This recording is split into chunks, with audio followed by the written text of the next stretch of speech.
నిన్ను తెలుసుకో అనే ఒక తత్వమసి అనో అహం బ్రహ్మాస్మి అని చెప్పి ఉపనిషత్తు వాక్యాలు ఒకవైపు. అసలు హ్యూమన్ బాడీ ఏంటి, ఏ విధంగా ఉంటాయి, ఇలాంటి వాటికి సంబంధించిన చరక సంహిత కానీ సుశ్రుత కానీ ఇంకొకటి కానీ ఒకవైపు. ఇవాళ మనం చెప్తున్న గైనకాలజీ కానీ లేకపోతే కనుక మరొకటి కానీ మోడర్న్ సైన్సెస్ చెప్తున్నవి ఆనాటి చెప్పిన వాటి నుంచి కోరిలేట్ చేస్తే కనుక ఇందాక మనం చెప్పినట్టుగా అన్లెర్నింగ్లోకి వెళ్ళడం మొదలు పెడితే కానీ ఇవన్నీ ఒక మార్గాన్ని ఇచ్చే ఒక శరీర శోధన ద్వారా తెలియజెప్పేది ఒక పద్ధతి. ఎగ్జాక్ట్లీ. వీటన్నింటినీ చూసినప్పుడు మీరు వీటిని దేనికోసం ఇవాల్టి హ్యూమన్ బీయింగ్ కామన్ మ్యాన్కి దేనికోసం ఇవన్నీ అందివ్వాలనుకుంటున్నారు? What is your main purpose? Knowing about you. Simple. Okay. అంటే ఇట్స్ స్టేట్మెంట్, బోల్డ్ స్టేట్మెంట్. అంటే నాకు నేనేంటి అర్థమైతే నా ద్వారా నేను నేర్చుకున్నది 10 మందికి వెళ్తుంది అనేది ఒక యోగ విద్యకు సంబంధించి ఉండే, అంటే ఎక్కడైతే చెట్టు కింద కూర్చుని గురువుల దగ్గర నేర్చుకునే ఒక ఆశ్రమ విద్య, ఒక కల్టి యొక్క భావన ఇది. నువ్వు బాగుపడుతూ 10 మందికి ఉపయోగపడేలాగా, బాగుపడేలాగా, దీన్ని అందజేసేలాగా next generation should be benefited. అంటే మనకి వేదాలు ఉన్నాయిట అంటామండి, ఇప్పుడు మనం డీకోడ్ చేస్తున్నాము. And lot of like searching was there, searching in the research was there.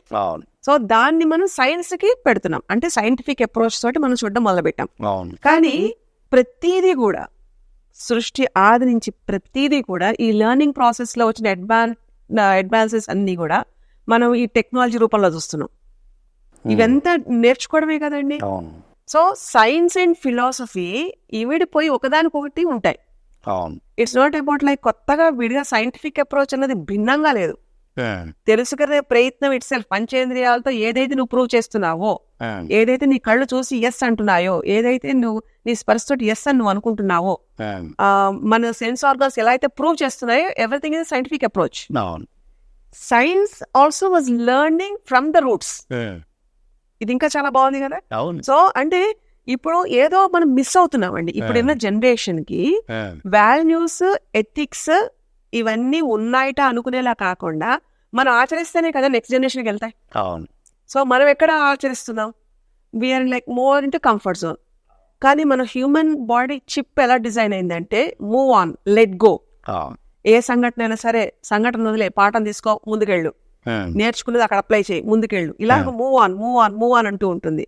కానీ మనం ఏసీ గదుల్లో కూర్చుని లేదా లిమిటెడ్ గా ఎక్కువసేపు లాంగ్ అవర్స్ అబ్నార్మల్ గా శరీరాన్ని దాని సహజత్వాన్ని కోల్పోయే స్థితిలో మనం పెట్టి మనకు ఆ విద్య రావాలి అంటే వంట పట్టదు.